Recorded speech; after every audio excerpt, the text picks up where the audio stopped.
Education is the key to success.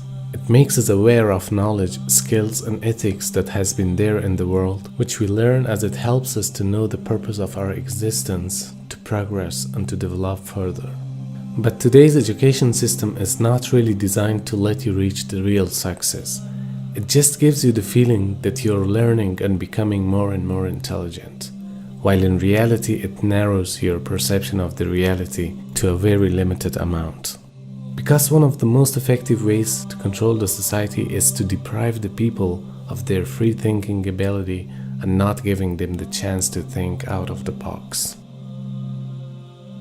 The modern education system is established by the influential businessmen to enslave the rest of the society by turning them into a skilled and obedient worker in order to operate their factories and offices. Therefore, they structure the schools to get mindless workers rather than free-minded and independent thinkers.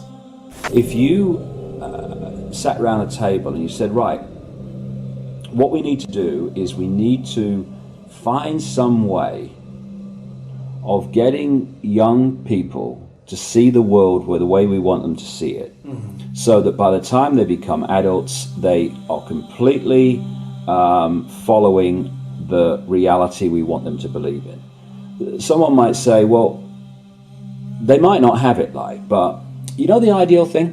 What we do is we have a system where we take children away from their parents at least 5 days a week, all day, from about the age of 4 and 5, and we have control of their minds until they're about 17, 18. That would be ideal.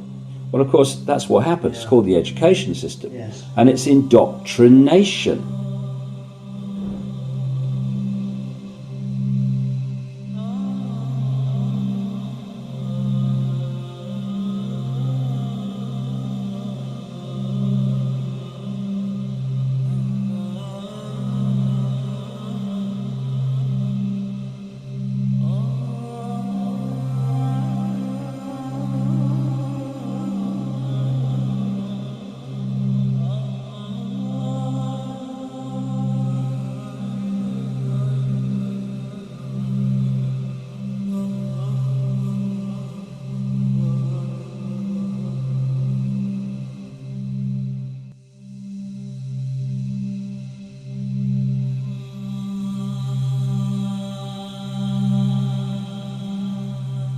One of the methods is spending more class time and energy on behavioral conditioning than teaching. Behavioral conditioning means using rules, rewards, and punishment to intentionally mold someone's thoughts, feelings, and behaviors. Too many school rules are unnecessary and intended more to make students feel powerless and angry than improving the learning environment. Debt is control. So let's get young people up to their neck in debt, massive debt, which they then spend the rest of their lives paying off.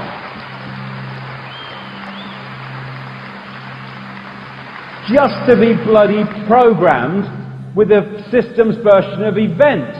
This is a great list. This is what you learn from school. Truth comes from authority. Intelligence is the ability to remember and repeat. Accurate memory and repetition are rewarded. Non-compliance is punished. Conform intellectually and socially. This guy, H.L. Mencken, said, the aim of public education is not to spread enlightenment at all. It is simply to reduce as many individuals as possible to the same self-level, to breed a standard citizenry, to put down dissent and originality. And there was a study at the William and Mary College in Virginia where they studied the personality changes as people went through school. And they found this, a massive decline in creativity as children have become less emotionally expressive, less energetic, less talkative and verbally expressive, less humorous, less imaginative, less unconventional, less lively and passionate, less perceptive, less apt to connect seemingly irrelevant things, dots, less synthesizing and less likely to see things from a different angle. That's what they found happens as people go further and further into system. And now they want to take this system and they want to make the kids pay for it with debt for much of the rest of their lives, right? Now, Here's my suggestion, here's my question. What do you want to bloody do it for? What do you want to do it for? Why do you want to go through this system and have them tell you what you must think about every bloody thing, and if you don't tell the exam paper what it's told you to believe, then you won't pass?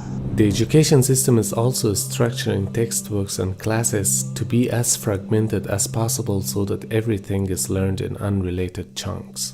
This way, students memorize the facts in each chunk of a subject and can solve the homework problems. But in their minds, this never melt together in a big picture that gives them truly intuitive understanding of the subject necessary to use the ideas in original ways. Students therefore become skilled in doing things only in the way they are taught. They lose the ability to come up with better ways, and that's how they become like programmable robots that do their jobs without asking questions. Why our students are increasingly incapable of thinking, why they can't reason, why we have some of the worst test scores all over the world, even though I'm totally against the testing, but even by the metrics of their own system, their system is failing. When you look at the boredom that exists in modern American education, you look at the boredom of the students, you look at the faces that they carry to school, you look at them, and I've been in classes, I've taught, I've lectured all over the United States, in universities all over the United States. You look at their faces, and you look at the boredom. One, because they're wondering, why am I studying this? What is this for? What's the purpose of this? The smart ones check out early on, like Bill Gates, who never got a degree from Harvard because he dropped out. That's what happens to the smart ones. Steve Jobs dropped out. All of these billionaires, they dropped out because they learned early on, I want to make money, and this is not the way to make money. So if you go to college to earn a livelihood, you're wasting your time. You're even now being encouraged to drop out by some of the leading CEOs in America, encouraging students to drop out, open sourcing. Because most of what these students are learning in school will not apply to anything. It's not going to give them some kind of vocational training. And this is the reality. There is a strong argument that college now is obsolete.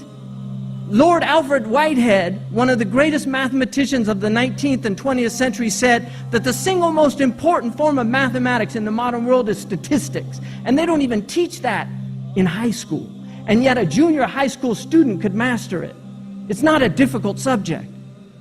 Statistics is determining so much of what is around us. They're using statistics constantly, and yet students are not taught statistics until they take a course in college. They might have a little bit in college, in high school, but it's not much.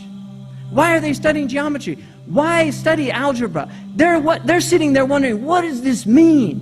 Why am I doing this? Why do I care what 2x plus 3x equals? I don't care, because there is no overarching meaning to all of these things. There is no real educational philosophy behind these things. If you look historically, all of these things had meaning. And I'll just give you a quick example. We call these the liberal arts. If you ask anybody that has a Bachelor of Arts, what is the arts that you're a bachelor in? They will not be able to tell you. They won't even know that arts comes from a word which means tool. Tool. Army is from the same root. Arithmetic is the same root. Arithmetic is ars metrica, the tool to measure by.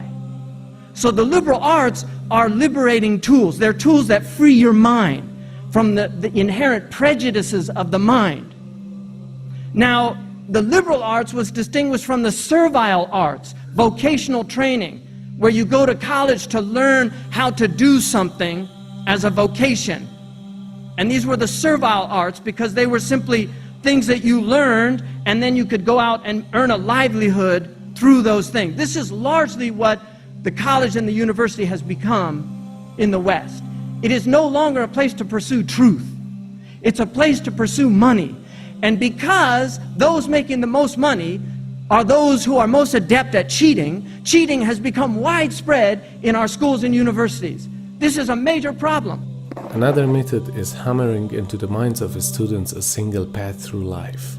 The path that makes you think in a certain way and is constantly telling you, go to high school, get your diploma, do your master's and find a stable job. Do all of this, otherwise you won't be successful in your life. Why is it the done thing that you go through school, kitty kitty, and then you then have to go to university? Oh yes, you go to university, that's what you have to do. Oh, you've got a chance to go to university and you're not taking it. Oh, you're crazy. Oh, I'm not speaking to you anymore and I'm your father. And all this bollocks, right? Well, and I see these protests of young people and students in London and stuff over the ever-increasing fees that are being charged to get ever-increasing debt for control over young people at the earliest possible stage in their lives. And I see them do their protests and all that stuff, and that's great. And then they go back to bloody college and university. The only way it's going to change is if they refuse to bloody go. Don't take part in the system. And then they say, well, I won't get a good job if I don't go to university. I know university students are packing shelves in supermarkets. Surely you have the creative ability to create a life without going through this friggin' sausage machine. Come on, we can do this. We don't need the bloody system. A further method includes twisting facts in textbooks to create a false picture of the world. History and science books are the worst because they are oversimplified for the average mind and written by committees with political agendas. So the actual picture given to the students is rarely accurate because it's intended to steer them towards holding those opinions supported by the system. The whole system, because we have two hemispheres of the brain, the left brain, which is about words and this world reality and, you know, the perception of this reality. We have the right brain, which is where you get creativity, inspiration, and connection, and then you've got this corpus callosum, which connects the two. First of all, we use a fraction of our brains. Why is that? And the other thing is that what the system does is it turns out left brain prisoners. They run the system. And it does it by putting information through schools and colleges and universities into the left brain, which it then says at time of an exam, give me all that back. And if you tell me what I've told you well enough to believe, then you'll pass the exam and you'll be very successful. Anyone that takes that information into the right brain and puts their spin on it or questions it or sees through it and puts that in the exam, they are perceived as a disruptive influence in the classroom. Yes, they are. And so what happens is, for you to become a doctor, overwhelmingly a politician, a journalist, someone often in industry, all these areas that control the system. The professions. The professions. Yeah. Lawyers. Yes. I mean, on and we go. You have to have gone through your young life constantly taking information into your left brain and regurgitating it out on exam papers. To become a teacher, you have to go through that process. Then you go through teacher training college where you're taught how to do it to others, and then you're let loose on the children. Yes. The whole system is run by left brain prisoners. And if you look at the school system, things that stimulate this side of the brain, the uniqueness, they are constantly cut back in favor of left brain curriculums. And this is systematic. I have to get this over to people.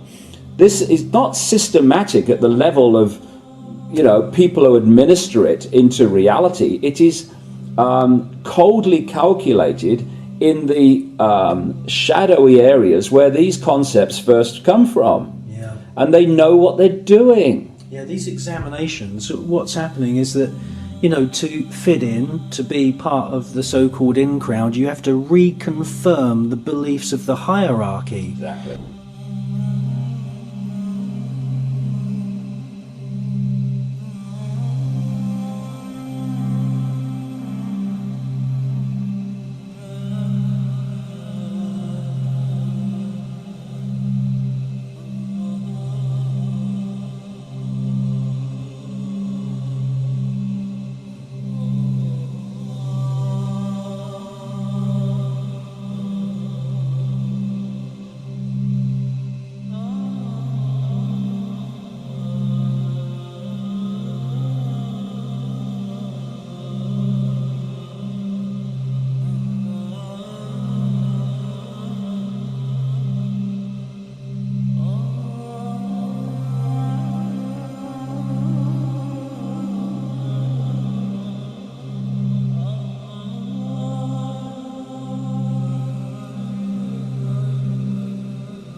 I don't know how many of you know about the Tuskegee syphilis study, which was where physicians in this country injected syphilis into African Americans to see the effects over time.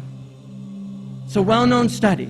But only recently we found out not only that were they doing it in Mississippi, they were also doing it in Guatemala. In 1947, they were injecting people down in Central America with syphilis, gonorrhea, and other diseases to see the effects of these diseases on these people. These were scientists that were produced by the best colleges in the United States of America. The same colleges that produced the people that robbed all of you who own homes in this country, robbed you of your equity. The same people. These are the products of American universities. And until we deal with the fact that without teaching people meaning, without teaching people purpose, you create monsters. You create the disease known as civilization. This is what happens when you divorce education from the sacred. And until we reestablish the true roots of learning and knowledge and why we're learning and what is the purpose of knowledge, we will see it get worse and worse and worse. Muslims have an incredible opportunity right now because we are a people that still, in spite of ourselves, because of our Prophet ﷺ, because when he said one of the signs of the end of time is that people will study for other than the sake of God. Learning was not to make more money. It was to make a better human being. Not for learning's sake, for the sake of Allah subhanahu wa ta'ala.